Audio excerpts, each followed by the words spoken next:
तो बच्चों, हम लोगों ने पाठ 1 का अध्ययन कर लिया है। पाठ 2 हम लोग शुरू करते हैं। पाठ 1 में जो नए सिलेबस के अनुसार था उसमें आपको बता दिया गया है।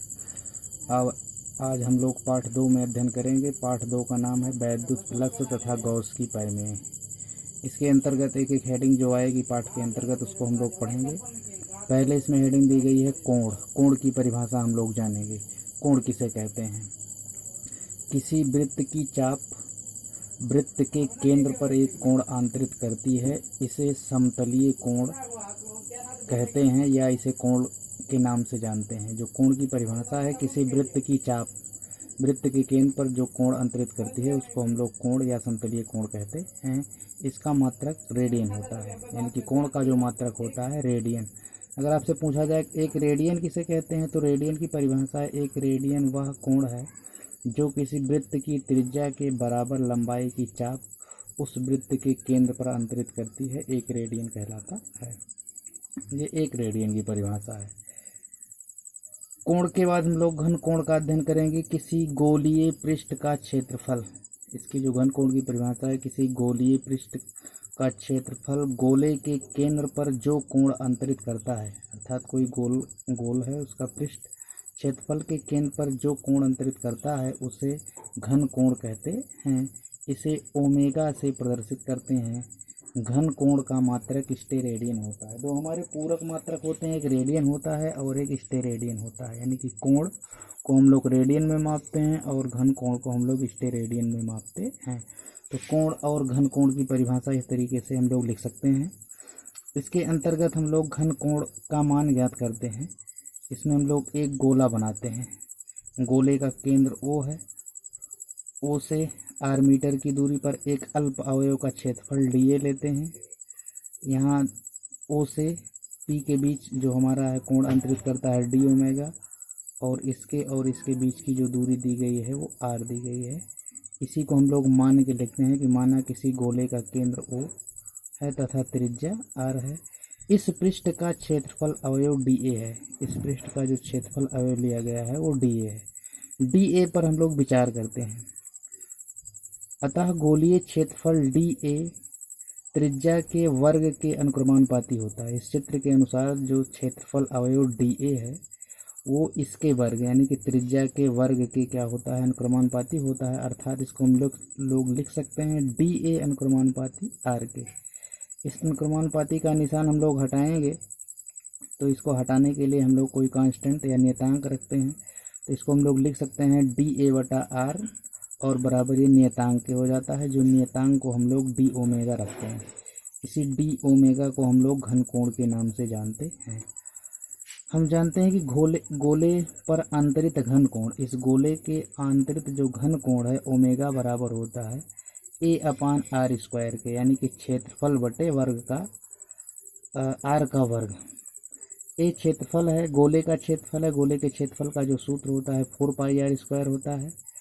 तो इसी वाले सूत्र में रख देंगे ओमेगा बराबर 4, ए के स्थान पर रख देंगे 4πr स्क्वायर और r स्क्वायर पहले से है हमारा, तो r स्क्वायर से r स्क्वायर कैंसिल हो जाएगा, यानी कि ओमेगा बराबर हमें मिल जाएगा 4π स्टेरेडियन। ये हो जाएगा हमारा ओमेगा का मान 4π, यानी कि जिसको हम लोग घन कोण के नाम से जानते हैं।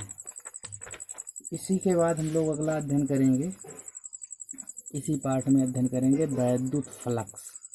मोस्ट इम्पॉर्टेंट परिभाषा है हमारी, वैद्युत फ्लक्स किसे कहते हैं। परिभाषा आता है तो किसी वैद्युत क्षेत्र में स्थित काल्पनिक पृष्ठ पर, किसी वैद्युत क्षेत्र में स्थित काल्पनिक पृष्ठ, एक काल्पनिक पृष्ठ लेते हैं, इसमें वैद्युत बल रेखाएं हम लोग दिखा देते हैं। इसी से परिभाषा बन रही है, किसी वैद्युत क्षेत्र में स्थित काल्पनिक पृष्ठ पर वैद्युत फ्लक्स φE, वैद्युत फ्लक्स को हम लोग φE से प्रदर्शित करते हैं।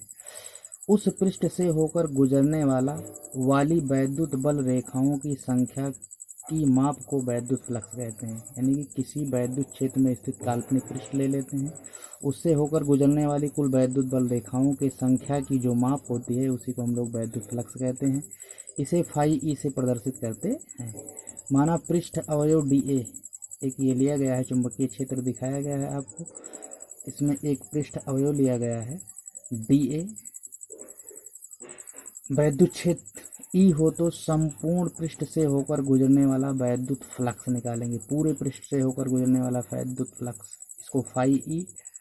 संपूर्ण पृष्ठ का निकाल रहे हैं, इसलिए जो समाकलन का निशान बनाया गया संपूर्ण पृष्ठ ए लिख दिया गया है। तो ये कहने का मतलब है कि संपूर्ण पृष्ठ का समाकलन किया जा रहा है। ई डॉट डी ए यानी कि वैद्युत क्षेत्र ई और अल्प अवयव का क्षेत्रफल डी ए, ये दोनों का गुणनफल होता है वैद्युत फ्लक्स फाई ई बराबर। पूरे का समाकलन कर रहे हैं हम, इसको लिख सकते हैं जहाँ समाकलन ए या इंटीग्रल ए संपूर्ण पृष्ठ के लिए समाकलन है। अगर इसको हम लोग कक्षा 11 में हम लोग पढ़ चुके हैं, ए डॉट बी अदिश गुणन होता है, ए डॉट बी बराबर ए बी कॉस थीटा, उसके रूप में हम लोग लिखेंगे फाई ई बराबर ए डॉट बी, इसको ए मान लेंगे, इसको बी मान लेंगे, तो इसको हम लोग लिख सकते हैं फाई ई बराबर E D A cos theta. Phi E बराबर E D A cos theta और फाई ई बराबर हमें मिला है ई डॉट डी ए। इस दोनों की हम लोग तुलना करेंगे, ई डॉट डी ए बराबर E D A cos theta. इसके स्थान पे हम लोग फाई यानी कि इसका मान क्या है फाई ई, वैद्युत फ्लक्स फाई ई, और इसका अगर हम लोग टोटल समाकलन कर देते हैं तो इसको हम लोग समाकलन ए संपूर्ण पृष्ठ का समाकलन ई D A cos theta, cos 90 हो जाएगा, कॉस 90 का मान 0 हो जाएगा, जिसमें हमारा बचेगा ई का समाकलन नहीं होता, इसको हम लोग बाहर कर लेते हैं और कॉस थीटा भी बाहर आ जाता है, इसका मान 0 होता है। समाकलन डी ए बचता है, इसका अगर हम समाकलन करते हैं तो डी ए का ए होता है, जैसे डी टी का समाकलन होता है टी, उसी प्रकार से डी ए का समाकलन ए होता है। तो यहाँ से हम लोग लिख सकते हैं फाई ई बराबर ई और इसके स्थान पे हम लोग लिख देंगे ए, और कॉस थीटा हमारा पहले से बचा है, इसको हम लोग सही रूप में लिख सकते हैं ई ए कॉस थीटा। ये समाकलन डी ए संपूर्ण पृष्ठ का जो समाकलन का सूत्र है, डी ए का जो समाकलन होता है ये होता है, इसको हम लोग लिखते हैं ई ए कॉस थीटा, यानी कि वैद्युत फ्लक्स फाई ई का जो फार्मूला हमें मिल जाता है फाई ई बराबर ई ए कॉस थीटा। इसी वैद्युत फ्लक्स के सूत्र से हम लोग उसके मात्रक और बीमा निकालेंगे। वैद्युत फ्लक्स की बीमा एवं मात्रक फाई ई बराबर ई ए कॉस थीटा। इसी सूत्र की सहायता से इसका मात्रक निकालेंगे, फाई ई बराबर ई का मात्रक और गुणे ए का मात्रक। कॉस थीटा का कोई मात्रक नहीं होता है, ना तो थीटा की कोई बीमा होती है, कॉस का कोई बीमा नहीं होती है, साई फाई ऐसे जो ग्रीक सिंबल होते हैं इनकी कोई बीमा नहीं होते, ना इनकी कोई मात्रक होते हैं। ये ई का मात्रक ई माने वैद्युत क्षेत्र, एक सूत्र हम लोग पढ़ चुके हैं, एफ बराबर क्यू ई, तो ई बराबर यहाँ से पक्षांतर करके हम लोग निकाल सकते हैं एफ बटा की। एफ का मात्रक होता है न्यूटन यानी कि बल, और क्यू आवेश, आवेश का मात्रक होता है कूलाम, और गुणे ए क्षेत्रफल है, क्षेत्रफल बराबर मीटर गुणे मीटर निकल आएगा मीटर स्क्वायर। इसको हम लोग लिख सकते हैं न्यूटन मीटर स्क्वायर, और ये ऊपर जाएगा तो हो जाएगा प्रति कूलाम।